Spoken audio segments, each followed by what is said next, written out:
दोस्तों, हमारे चंद्रयान 3 को लॉन्च हुए 1 महीने से ज्यादा बीत चुका है और अब ये मिशन अपनी मंजिल के बेहद करीब है। जैसे जैसे ये चांद के नजदीक पहुंच रहा है, हमारी उत्सुकता और बेचैनी बढ़ती जा रही है। पूरी दुनिया की नजरें इस समय चंद्रमा पर है और इस बीच हमारे इसरो वैज्ञानिकों ने एक बड़ा खेल कर दिया है। एक ऐसा कारनामा जिसने हमारे इस अंतरिक्ष यान को चांद के बिल्कुल करीब पहुंचा दिया है। इतना ही नहीं, चंद्रयान को अपनी मंजिल साफ साफ दिखाई भी देने लगी है, लेकिन इसके साथ ही वैज्ञानिकों को आने वाले खतरे की भी चिंता है और उसको लेकर वो पूरी तरह सतर्क हैं, क्योंकि यही पड़ाव है जहां हमारा चंद्रयान 2 फेल हो गया था। अब इसरो ने आखिर क्या कारनामा किया है? हमारा चंद्रयान इस समय चांद के कितना नजदीक है और वो कौन सा खतरा है जो हमारे इस मिशन को बर्बाद कर सकता है? ये सब कुछ आज हम आपको बताने वाले हैं, इसलिए वीडियो को अंत तक जरूर देखिएगा। दोस्तों, 15 अगस्त 2023 को हमने अपना 77वां स्वतंत्रता दिवस मनाया था। पूरा देश आजादी के जश्न में डूबा था और लोगों का सेलिब्रेशन खत्म भी नहीं हुआ था कि तभी इसरो ने उन्हें जश्न मनाने का एक और मौका दे दिया। जी हाँ दोस्तों, हमारे चंद्रयान ने अभी अभी अपने मिशन के एक बहुत अहम पड़ाव को पार किया है। अब ये सब कैसे हुआ, चलिए इसके बारे में आपको डिटेल से बताते हैं।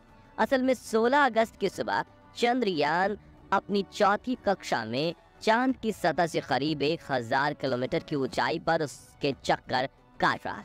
लेकिन सुबह में इसका यह ऑर्बिट पूरा हो रहा था और प्लान के मुताबिक इसे आगे बढ़कर चांद से 1000 किलोमीटर की दूरी को कम करके मात्र 100 किलोमीटर की दूरी पर चांद की 5वीं और आखिरी कक्षा में भेजा जाना था। हमारे इसरो के वैज्ञानिक बेंगलोर स्थित ISRO telemetry tracking and command network इस ट्रैक में अपने इस पड़ाव के लिए पूरी तरह तैयार थे। हालांकि उनके दिमाग में थोड़ी टेंशन भी थी, क्योंकि ये कोई छोटा मोटा काम नहीं था, लेकिन उन्हें अपनी कैलकुलेशंस पर पूरा भरोसा था। इसी के चलते सुबह के करीब 8:39 पर वैज्ञानिकों ने एक बटन दबाया और चंद्रयान के इंजन को चालू करके उसे चांद की 100 into 100 किलोमीटर वाली 5वीं कक्षा में धकेल दिया। अब ये कहने में जितना सिंपल है, असल में करना उतना ही ज्यादा कॉम्प्लेक्स, क्योंकि वैज्ञानिकों को लाखों किलोमीटर दूर पृथ्वी पर बैठे बैठे ही अंदाजा लगाना था कि चांद को एग्जैक्टली किस समय, किस दिशा और किस रफ्तार से आगे भेजना है, और ऐसा करने के लिए उन्हें कितनी देर तक और कितनी पावर से इंजन को चालू करना होगा, क्योंकि इस काम में गलती की गुंजाइश बिल्कुल ना के बराबर थी। एक छोटी सी मिस कैलकुलेशन पूरे मिशन को बर्बाद और अब तक की गई सारी मेहनत पर पानी फेर सकती थी। लेकिन हमारे वैज्ञानिकों ने बिना कोई गलती किए इस काम को सफलतापूर्वक अंजाम तक पहुंचा दिया। इसके लिए वैज्ञानिकों ने सिर्फ 1 मिनट के लिए चंद्रयान के इंजन को ऑन किया था और कुछ ही पलों में ये चांद की 5वीं कक्षा में स्थापित हो गया था। ये पड़ाव इस मिशन के लिए बहुत बड़ी अचीवमेंट थी, क्योंकि ये चांद पर चंद्रयान का आखिरी ऑर्बिट था। यही वजह है कि इस खबर ने लोगों के आजादी के जश्न में 4 चांद लगाने का काम किया। लेकिन कहानी सिर्फ यहीं खत्म नहीं होती है, बल्कि इसके बाद चंद्रयान ने सिर्फ 24 घंटे के अंदर ही एक और ऐसा कारनामा कर डाला कि अब चांद बस 2 कदम दूर नजर आ रहा है। दरअसल 100 into 100 की कक्षा में एंटर करने के बाद इसरो के वैज्ञानिकों ने प्रपल्शन मॉड्यूल और विक्रम लैंडर को एक दूसरे से अलग कर दिया है। ये काम भी काफी टेक्निकल और कॉम्प्लिकेटेड था। इसके लिए वैज्ञानिकों ने बिना इसकी गति में कोई छेड़छाड़ किए इन दोनों हिस्सों को जोड़ने वाले हुक्स को खोल दिया है। अब क्योंकि लैंडर और प्रोपल्शन मॉड्यूल दोनों ही की गति एक समान थी, इसलिए हुक खोलने के बाद भी एक दूसरे से एक झटके में अलग नहीं हुए। इसको स्मूथली बिना कोई नुकसान किए अंजाम देने के लिए वैज्ञानिकों ने लैंडर की स्पीड को थोड़ा सा बूस्ट किया।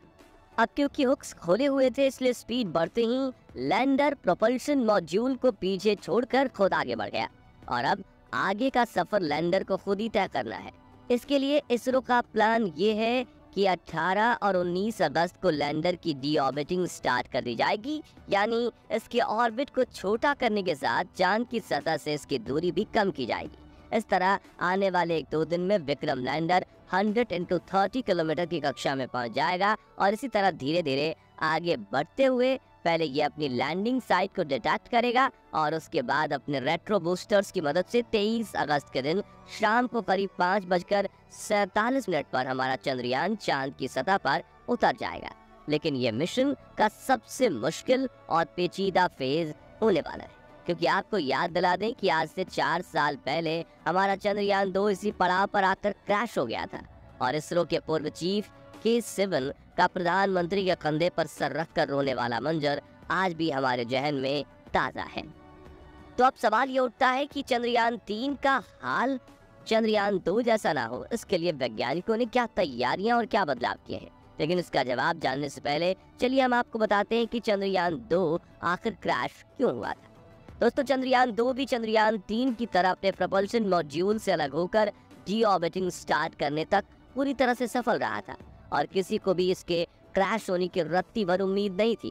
लेकिन हुआ ये कि लैंडर के ऑन बोर्ड गाइडेंस सिस्टम ने एल्टीट्यूड का ओवर एस्टिमेशन कर लिया, यानी लैंडर एक्चुअली जिस ऊंचाई पर था सिस्टम को लगा कि वो उससे कहीं ज्यादा ऊपर है।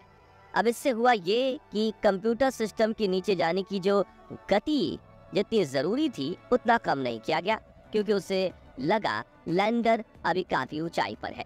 इसके अलावा लूनर सरफेस से सिर्फ 2.1 किलोमीटर की ऊंचाई पर किसी टेक्निकल ग्लिच के चलते इसरो से इसका संपर्क भी टूट गया, यानी वैज्ञानिक इसे बचाने के लिए खुद से भी कोई एक्शन नहीं ले पाए और चंद्रयान 2 तेज स्पीड से नीचे की तरफ जाते हुए क्रैश हो गया। इन्हीं सब कमियों को देखते हुए इस बार वैज्ञानिकों ने चंद्रयान 3 के लैंडिंग सिस्टम में कुछ बड़े और अहम बदलाव किए हैं। सबसे पहले तो इस बार ऑन बोर्ड कंप्यूटर को एआई से जोड़कर पहले से कहीं ज्यादा एडवांस बनाया गया है। साथ ही इसमें सेंसर्स की संख्या भी बढ़ाई गई है ताकि कोई सेंसर अगर फेल भी हो जाए तो भी दूसरे सेंसर्स की मदद से इसे सेफली लैंड कराया जा सके। इसके अलावा इस बार लैंडर में लेजर डॉपलर वेलोसिटी मीटर यानी LDV और लैंडर हॉरिजॉन्टल वेलोसिटी कैमरा यानी कि LHVC ये 2 बेहद अहम एडवांस उपकरण लगाए गए हैं। इसमें LDV का काम चांद की सतह पर लेजर से यह पता लगाना है कि लैंडिंग साइट पर कोई बड़ा गड्ढा या पत्थर तो मौजूद नहीं है। इसके अलावा LHVC का काम नीचे उतरते समय जमीन की लाइव तस्वीरें लेकर कंप्यूटर सिस्टम को भेजना है ताकि वो सही जगह का चुनाव कर सके। चंद्रयान का विक्रम लैंडर अपने साथ प्रज्ञान रोवर को ले जा रहा है।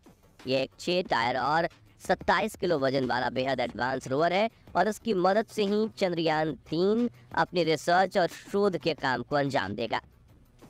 चंद्रयान 3 के लैंडर को कितना एडवांस बनाया गया है, इसका अंदाजा आप इसी से लगा सकते हैं कि अगर इसके सारे सिस्टम भी फेल हो जाए तब भी ये सॉफ्ट लैंडिंग करने में सफल होगा, क्योंकि अभी कुछ दिन पहले इसरो के चीफ एस सोमनाथ ने एक इवेंट के दौरान ये कहा था। ये सारी चीजें और सब बातें समझने के बाद हमें इस बात का पूरा यकीन है कि 23 अगस्त के दिन शाम को करीब 5:45 बजे हमारा चंद्रयान 3 चांद के दक्षिणी ध्रुव इलाके में जरूर लैंड करेगा और हमारे भारत का झंडा सिर्फ देश विदेश ही नहीं बल्कि चांद पर भी लहराता रहेगा।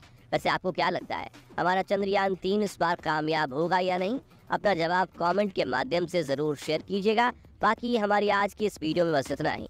वीडियो अच्छी लगी हो तो इसे लाइक और शेयर जरूर करना और अगर आप चैनल पर नए हैं तो चैनल को सब्सक्राइब भी जरूर करें और यदि आप फेसबुक पेज पर हैं तो उसे फॉलो करना बिल्कुल ना भूलें। मिलते हैं जल्दी ही ऐसी एक और इंटरेस्टिंग वीडियो के साथ, तब तक के लिए गुड बाय।